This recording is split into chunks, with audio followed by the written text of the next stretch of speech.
Okay, spin around, darling. Right round. Oh, yes, I can see your wings. Give us a big smile. Oh, yes. One more, big smile.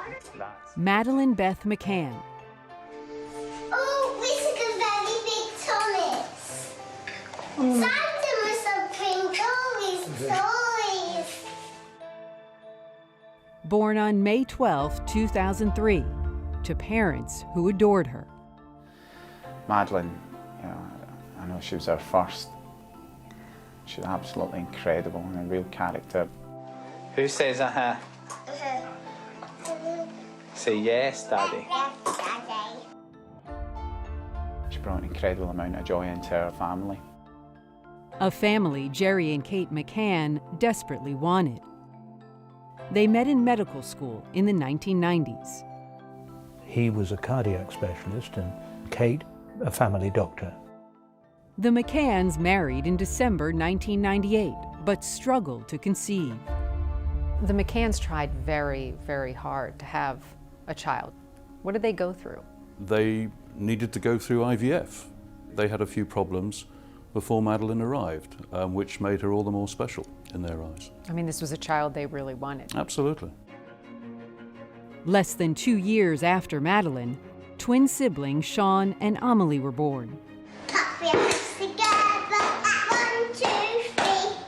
I just can't believe I went, through 5 years of desperately trying to have children to suddenly having 3.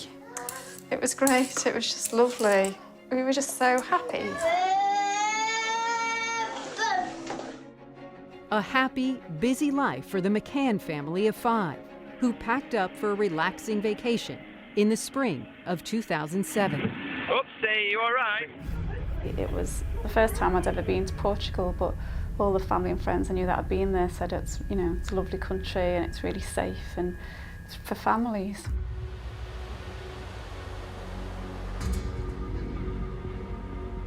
What started as an idyllic family holiday turned into a nightmare on May 3, 2007, when Madeleine vanished from the apartment just days before her 4th birthday. May 3, 2007. At 10 p.m. that night, the desperate search began. Every minute felt like an hour and every hour felt like a day. And you know from other cases where the police say the first 24 hours is critical, and you just imagine the worst. In these cases, time is the enemy. Ernie Allen counseled the McCanns early on.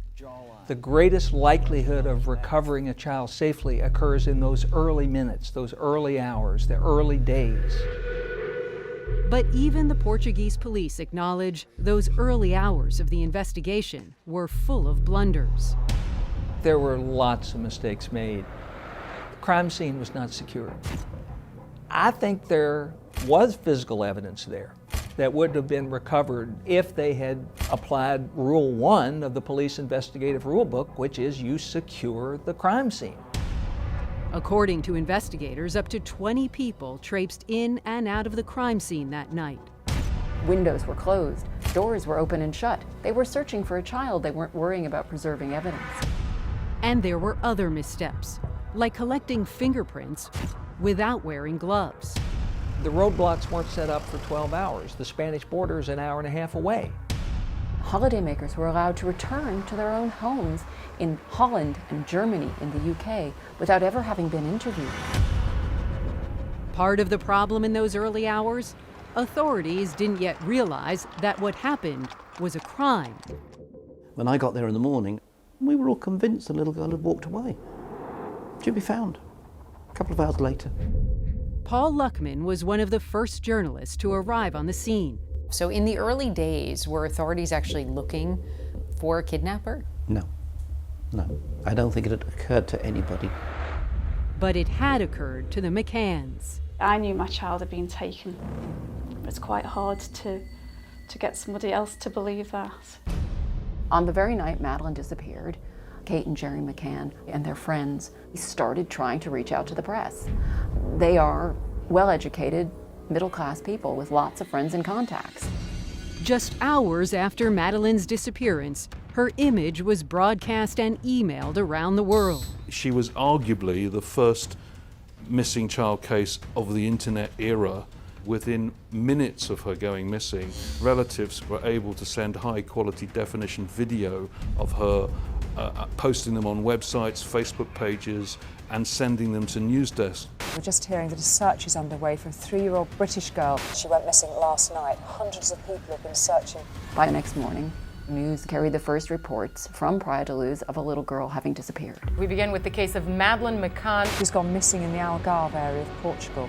Within 24 hours, the tiny village was swarming with media, and the McCanns gave their first press conference. Please, if you have Madeleine, let her come home to her mummy, daddy, brother and sister.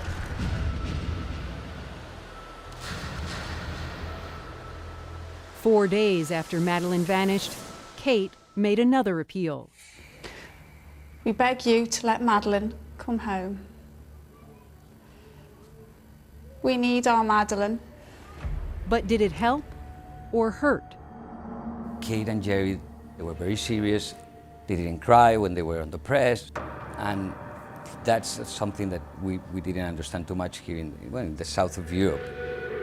People are very sentimental, and usually mothers cry, and that made people suspicious.